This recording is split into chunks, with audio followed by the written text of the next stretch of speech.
আপনারা কাকে দেখতেছেন?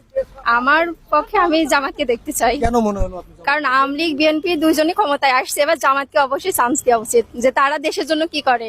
এবার ভোট আপনারা কাকে দিতেছেন? জামাতের দেব।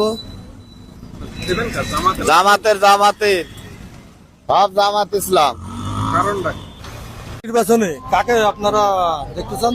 এবারটা নির্বাচনে তো সবচেয়ে বেশি ভালো হয় যদি জামাত ইসলাম আসে, কারণ জামাত ইসলাম যদি ক্ষমতায় আসে তাহলে ইসলামিক কাজগুলো সবচেয়ে সুন্দর ভালোভাবে হবে। এই আর আচ্ছা, জামাত ইসলাম আসলেই ভালো হবে, এটা আপনি কি করে শিওর হলেন? জামাত ইসলাম আসলে ভালো হবে এই কারণেই বলছি যে এরা মূলত চায় যে ইসলাম প্রতিষ্ঠা হোক, সমাজে কোরআনের আইন প্রতিষ্ঠা হোক। কারণই হলো এটি। এই জন্যই ইসলামী সংগঠন জামাত ইসলামকেই মানুষ বেশি বেশি ভালোবাসছে। চাচা, আপনি কাকে ভোটে এবার জয়যুক্ত করতেছেন? জামাত ইসলাম।